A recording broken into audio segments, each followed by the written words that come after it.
Moving on. We have... Play something good is all I gotta say about that. Speaking of playing something good, though, CubeCat. CubeCat. You have played this, Pat, and you liked it, right? Didn't you? I really liked it. It was my favorite game of the competition. Favorite game of the competition, yeah. Crazy, right? Because I kind of said like the big takeaway. Well, there were a couple takeaways from this interview, and I really enjoyed. Editing up this interview. Pretty much, he gave me all the answers aside from the questions. But just editing it, reading and rereading, I really enjoyed going through and getting 7shades kind of, his thoughts on game development. He being a very new to game development, and just like my first takeaway from this is that this game kind of came out of nowhere, right? It wasn't one of those games that we were like anticipating or looking forward to when the competition came around. It was just kind of like, oh, there's that game. Okay, there's XL2 submission. Okay, there's Emeralds. Oh, what's this? Like that's all it was. It was like, okay, here's my first game. Here's my first submission. CubeCat. No, no profile pic. No posts previous to this. It was just like, okay, this came out of the woodwork, and so, I played it, and it was like when you fired it up and it was like got this cute little title screen and solid gameplay, and you're just like, what? Where did this come from? So that was like the first thing that hit me is just like, okay, 7shades, he's not big into social media. He's not big into forums. That's just not his thing, right? And so he was just like working on this thing diligently for a while and then just submitted it, to see what folks thought. And, like Pat here, and like me, I don't think I gave it my number one, but I gave it like my 2 or 3 spot, because it really surprised me, and I was pleasantly surprised by the gameplay. Yeah, I was surprised that there's another person that really got inspired by John Linneman's a Quake video. Yeah, and I think that's like the second person that did development that got inspired by it. Yeah, second person to mention. I'm sure tons of people have been inspired by John's videos, but second person to mention it in one of these interviews, and also fourth or fifth person to mention Johannes Fetz and Joe Engine. And I'm trying to line up an interview with Johannes next so I can get him down for an interview, because it's like, here's all these folks that are saying, like, I knew nothing about Saturn. I knew nothing about Saturn development, but I just wanted to get started, so I downloaded the Joe engine. It sat on my desktop for months until I finally got up the nerve to start messing around with it. Once I did, I got something up and running, and before then it just snowballed into a project, and now, months or years later, here we are, So it's like lots of folks shouting Joe engine, at least as a place where they got started. And let me see here. Interested in game development from a young age. He never had a game console until he got a used Nintendo 64 during the GameCube era. So the GameCube was already out. He got like a discount Nintendo 64. He'd spend most of his youth going over to friends' houses and playing their systems, and kind of then coming back home and kind of making like his own imaginary games. He would draw pictures, he would do concept art and stuff like that, try to make up his own games and stuff. So he had an interest in game design from an early age, just couldn't get his hands on any hardware. He dabbled around with RPG Maker a bit. He was a Nintendo fan, just like me. He said there's really something about Saturn, I guess, that kind of turned him over to like a Sega and Saturn fan, and he's just trying to like make up for it ever since. Grew up as a Nintendo fan, and I can totally relate to that, because I was totally into Nintendo until like the Saturn came around, and there was just a mystique there that won me over. Maybe it was this feeling that like this console has a lot of secrets that it holds that a lot of people will never know, because they just won't ever even get into it. And a lot of folks just will never even know the potential that the console holds, just because it never got its chance. It never got its full 5 years on the market. Or 6 or 7. If the prices of it are an indication, that's changing little by little. Yes. Folks are getting into it now for sure. So yeah, I saw John Linneman's video of the Quake, and getting really into the nitty gritty of how the Saturn hardware works, how VDP1 and VDP2 render. Got the Joe engine on his desktop. just sat there for a while, but then he finally started messing with it, and he was able to get something up and running relatively easy, just with a little bit of C knowledge. And I'm trying to think. Okay, so CubeCat was basically his first project, essentially, outside of like doing RPG Maker or whatever, which is, you know, kind of a closed platform. But essentially, you know, he mentions Joe Engine, he mentions XL2 and Sonic Z Dream, that project, as inspiration.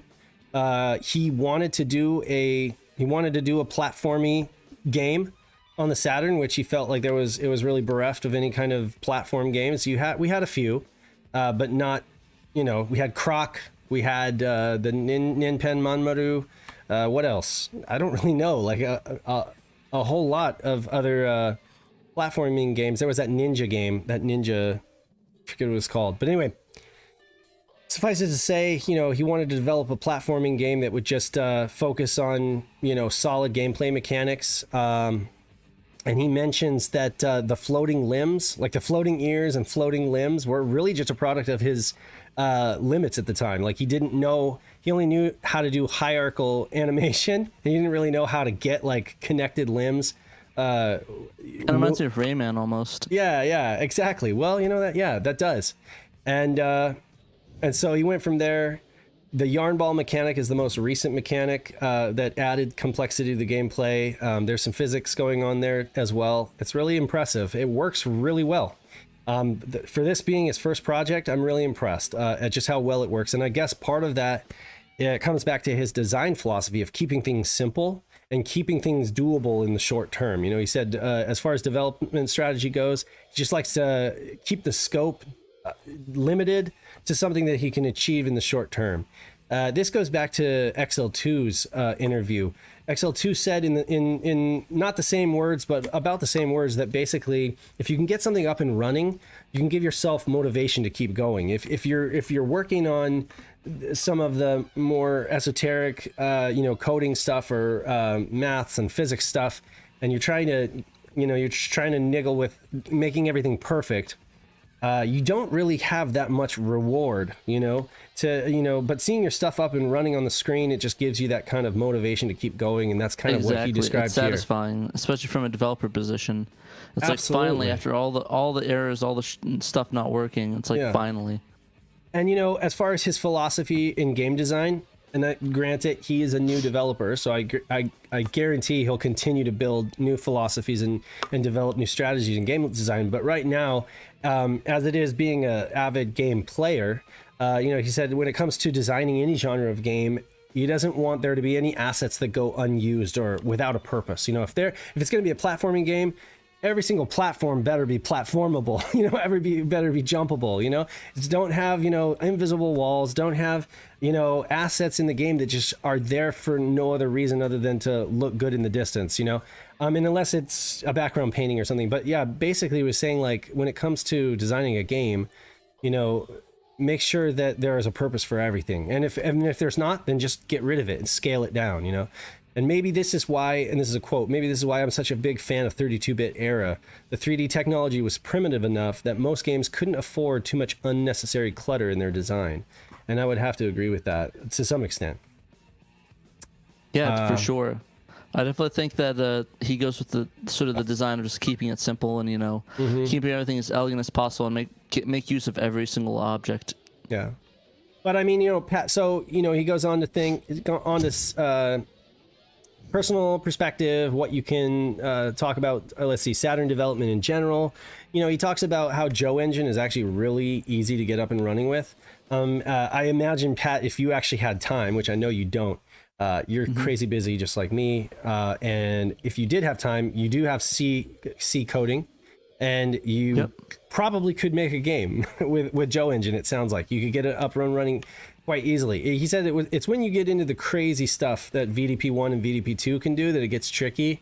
And that's really when you need to start referencing the manuals, which are still poorly translated from Japanese. I wonder that, if that's a project that, that would be a huge project, but I wonder if a better translation of those manuals exists or if it's a project that's underway in the community. Thing is, the Saturn development community is still niche enough that everybody's probably just asking each other and working off the poor poorly translated documentation as it is. But it'd be cool if that was had a better translation down the road for new programmers. But yeah, it sounds like if any of you guys watching are remotely interested in Saturn development and you have some, simple C programming skill or knowledge of C language, you can download Joe Engine and get something at least started, and then it's from there. You're just going to the forums and talking to developers like XL2 or Pona, asking questions. They're very helpful over there on the Sega Extreme forums. No pretension, they're not like too cool to be able to help a newbie. They're all very happy to help, I've noticed. So if there's interest in doing design on Saturn, take it from 7shades, who never designed a game before this, that you can do it too. Just have to dedicate the time, Exactly. Yeah.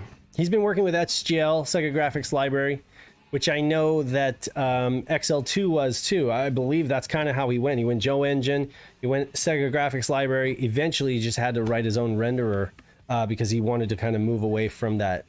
And that's what XL2 is doing right now. I think Pona might have gone that way as well with the help of XL2. And now I feel bad that I'm not remembering that quite well. But anyway, if you could change one thing about the hardware, he said actually it's kind of difficult to answer that because it's part of the charm, just how janky it is. And I guess I kind of agree with him. But they're he talks about copying data over to VDP2 and stuff like that, talking about transparencies, basically the stuff that plagued developers back in the day. That's the kind of stuff that he wishes that it would just be easier to do some of that stuff. Thoughts on Saturn development right now is that it's growing every day. It's continuing to grow, that it's a helpful environment. Biggest hurdle is just getting it more widespread. The thing is, he talks about the Saturn copyright protection.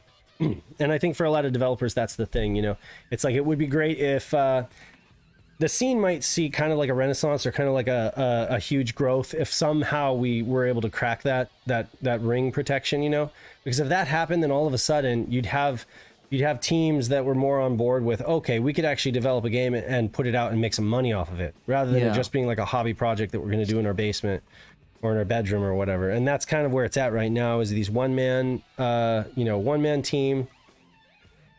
Lots of going to the forums, lots of community resources and stuff like that. But at the end of the day, it's like a one-man team taking forever, just working on it as a passion project with no real hope of really making a buck off of it. But that's not the reason they're doing it, I realize, with the homebrew. But in order for us to see, more games on the Saturn, it would be great. 7shades says that it would be great if we could, get that to that point where somebody was able to reverse engineer that ring, the wobble on the Saturn discs. Hopefully we'll get there one day. But I do agree with Genovi saying that he would definitely fund a CubeCat physical release. I would too, in a heartbeat. I would pay, like for a game. It depends on how much he fleshes it out. But I mean, I'd pay $20 for a game like that, or 30 if it had like several levels. And by the way, guys, there is a link here on the article up at the top, and this links to the Sega Extreme posting. You can go download this. You can play it on your satiator or your Fenrir. Believe you can even burn it to a disc. Check it out. Play it. You're a little cat who, bumps a little yarn ball around the play field, and you have to get it up on top of platforms, and you have to collect these bells, and then you have to get it to the little mat, the little cat's like sleep mat, and then you move on to the next level. He's adding enemies to it now, right? He's added Cube Rat. Exactly. I had a picture of him here. Where is he? Cube Rat. He's right there. Here's like Cube towards Rat. The bottom. Yeah, there he is. Cube Rat. So yeah, there's enemies now. And it's at kind of like a start, I mean, there's the possibilities are endless, but the fact that he's got it up and running like this with these like moving platforms, I mean, he's even got the up and down moving platforms, these ones right here. Where is it? There you go. These platforms that move kind of in circular fashion, which is very similar to like the Ninpen Manmaru game. I would say that this game actually controls better than Ninpen Manmaru. It's Ninpen is kind of frustrating at times, and this game I didn't have that problem. I felt like the platforming was very solid. So It was made by a good developer, so good developer, took his time, limited the scope to what was what he could achieve, and making sure that the primary thing is good solid gameplay, and that's what matters. So anyway, moving on.